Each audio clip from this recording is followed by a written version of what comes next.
Yep. You go down a little bit. All right, there we go. Okay, so you can stick your hand in brake fluid or antifreeze. What does your hand feel like when you got it on there? Hot. It gets warm, yeah. It gets warm because the boiling point on that. The boiling point on a refrigerator is 21 below zero. The lower the boiling point is, the easier it is for it to evaporate. The higher the boiling point is, the harder it is for it to evaporate. Okay, so when your hand is actually colder than this stuff, it's got a really high boiling point, it's going to make your hand feel warm. That makes sense. I mean, you get that? That's what this works. Okay, so as this condenses, it turns from a gas into a liquid, right? And then it goes back through this receiver dryer where there's a desiccant bag and it's, getting filtered. And then it goes back up here. This is like a filter. Like I say, remember that needs to be changed. And it goes back through the expansion valve. And then it goes up in here to the evaporator and starts over. So you're making a big circle. You're picking up heat here. You're carrying that heat here. This starts to get hot. This gets even hotter. And that's pretty doggone hot. However, yeah. Let me show you this. The Hyundai has got what they call a subcooler. And it's got two chambers in there. This receiver dryer is not there in that one. It's actually mounted here, right? Okay, and this is coming off down here. All right, and so what happens is, this comes in here, condenses, turns into a liquid, and then it goes through here, then it goes into this lower part, and this liquid that it has turned into gets cooled. And then as the liquid gets cooled, it's basically cooler to begin with when it's going over here. But it's also going through this expansion valve. And then that makes you cold, so it's still doing a circle. But this is called, remember this, sub-cooler. When somebody's talking about a sub-cooler, they're basically talking about a condenser. But typically the receiver dryer is going to be built right onto the side of that unit instead of being in that liquid line. Got that? Okay, so that's something right there. Now then, some of these cars, like some of these Hyundai cars, have got what they call an AQS, air quality sensor. Have you ever been driving along and you smelled exhaust fumes coming off of an old Chevy pickup or something in front of you?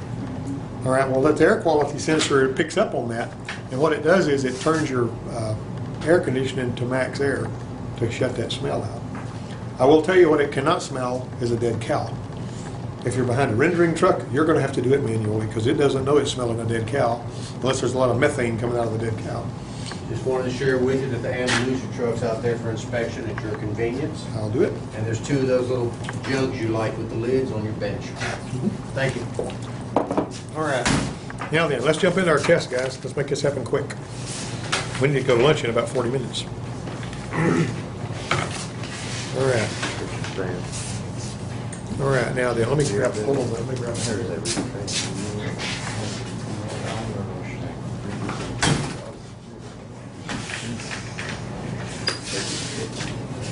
Okay. All right, let me see here. I had to get a copy of the test so I know what the questions were. It was kind of dumb on it. Okay, the correct location, wait a minute. Yeah, that's heating and AC test one. This is coming out of your textbook, and tomorrow, you guys that are the technical waivers and all that, y'all can get your textbooks and stuff tomorrow, okay? You can get that. The correct location for the pads when hoisting or jacking a vehicle can often be found where? A, near the triangle symbol, B, in the shop manual, C, in the service manual, D, all of these. Okay, let me ask you this. Who looks those up? There's a book out there that we've got. There's actually a hoisting, place thing. And but I don't know anybody that looks that up. You just look under there. If you've raised a few vehicles on the lift, you kind of know where to put them. But one of the things that people get confused about, like Crown Victorias and stuff, have got a frame in the rubber. The body's mounted on rubber, and so people get used to on the unibody cars, like your cars where the frame's made into the body. They want to, put it under the place where the jack goes when you're changing a tire. That's fine on those. On the Crown Victoria or some of the pickup trucks, you don't put it under the body of the truck, you put it under the frame. If it's got a frame, you put it under the frame. On the pickups, I like to put it under that round part of the rear spring. So anyway, D, all of the above. For the best working position, the work should be what? Chest or elbow. Chest or elbow level, basically you're going to do this. I don't know if you guys have you ever done anything in repetitive motion so that you started getting really sore, like, you know, like some people have carpal tunnel when they're doing keyboard stuff.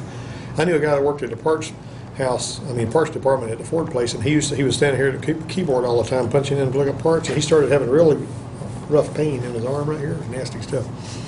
But anyway, chest or elbow level. Here's the point. If you put one on a lift, if you know you're going to be working under the hood for a while, and you got a lot of work you got to do under the hood, and you got a lift, or even if you can put it on jack, the smartest thing you can do, particularly if it's a little car, like imagine him, Garrett, working on that little black car he drives and having to work on it all day long. You're going to have a sore back at the end of the day, ain't you?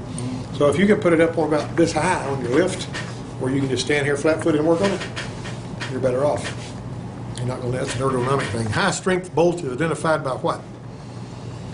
How can you tell a high-strength bolt from a bolt that doesn't have any strength? On the top, the letters? Yeah, that's basically going to be, if you've got lines or, not letter codes, you got basically on this is talking about standard bolts. Lines on the head, 3 lines is grade 5, 6 lines is grade 8, no lines is grade 2.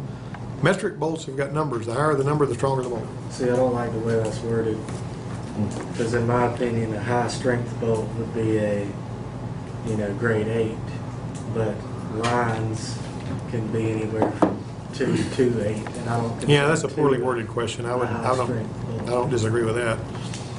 A fastener that uses threads on both ends is called a what? Come on, guys. Is it a machine screw, a crest fastener, a stud, or a cap screw? It's a stud. It's a stud. All right.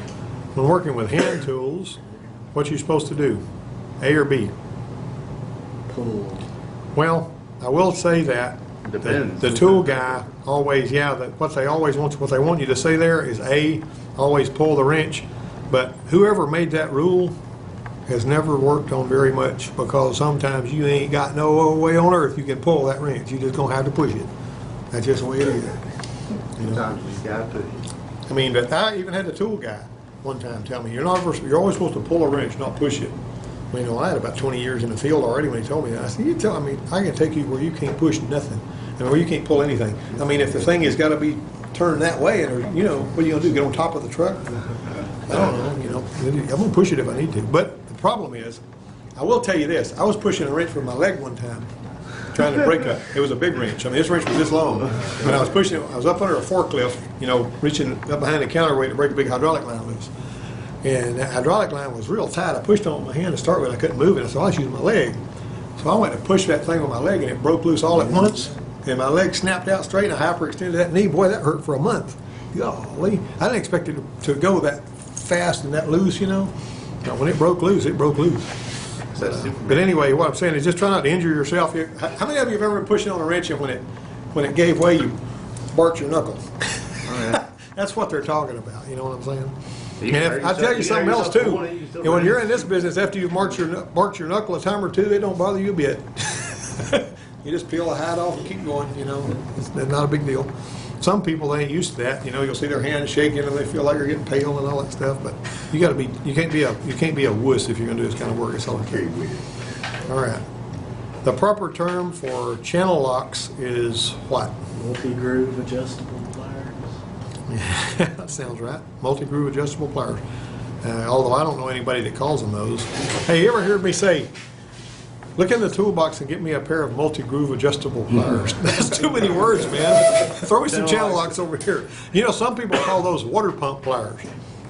I don't know exactly where that came from, but the guy I worked for at the filling station in the 70s, he called them water pump pliers.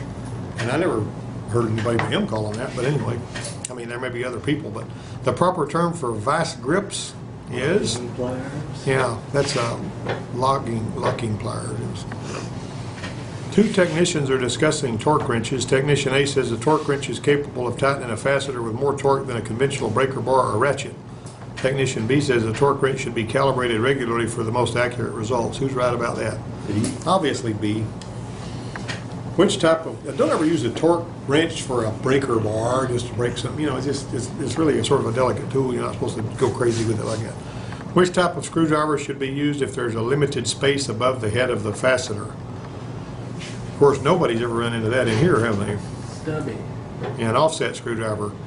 would be the right answer for that one, because a stubby still takes up quite a lot of room. And offset screwdrivers, I kind of like to use the little, they've got these little ratcheting tools that you can snap a little bit into. What does all this mean? Offset, Robertson? What does that mean? Well, sometimes you'll see silly, stupid, second-rate, half-wit answers. Impact screwdriver, have you ever seen one? It's a thing that you've got a screwdriver bit on the end of it, and when you hit it, it turns.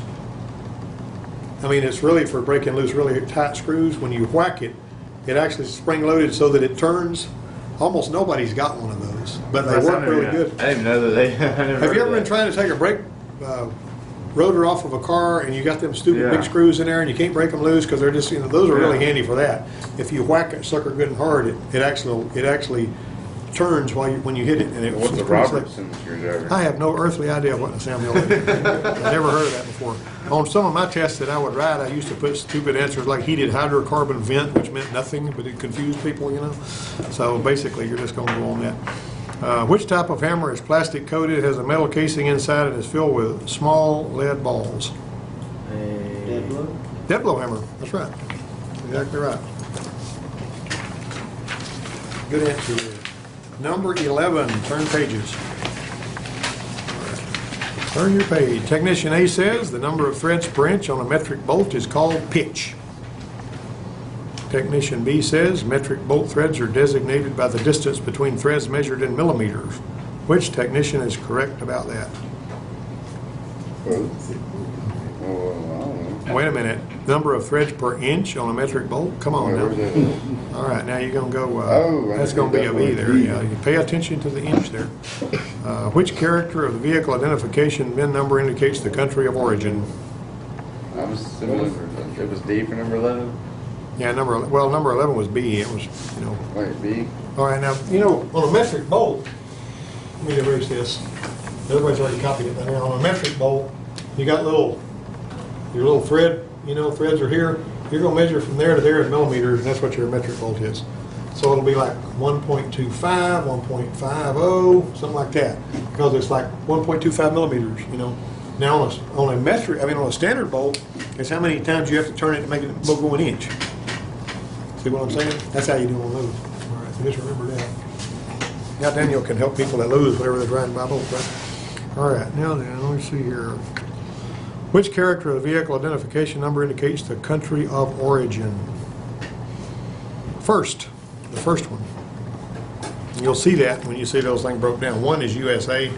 Some of them will start with a J. What do you think? Japan? Japan, that's what I was assuming. Shocker. Okay, let me see. A bolt is described as M8 times 1.5. Okay. Technician A says the bolt is 8 millimeters long. Technician B says the bolt is a UNF bolt. Which technician is correct? I don't know what UNF is, but I don't think the first one's right. Wait, 8 millimeters long? Well, what is M8? What does that mean? It's not 8 millimeters long. It's the You're width. majoring on matters. What you got there? Well, A's not right. Yeah, A is not right. I don't Yeah. think A is right. Okay, so What is UNF? neither one of those guys. That's a D. That's neither one of them right. Well, what was Technician A says open end wrenches are the same size on both ends. Well, some of them are. The ones that are got the crooked end on, a real strong crooked end. But this basically, open end wrenches will usually be two different sizes. Huh? And so, let's see, where are we at here? Technician B says an open end wrench is the best tool to loosen a seized fastener. Definitely not. Neither one of those guys are right. Sometimes you can't get anything but an open end wrench on it if it's like a line or something. Which size Phillips screwdriver has the largest point? 1, 2, 3, or 0? 3. 1.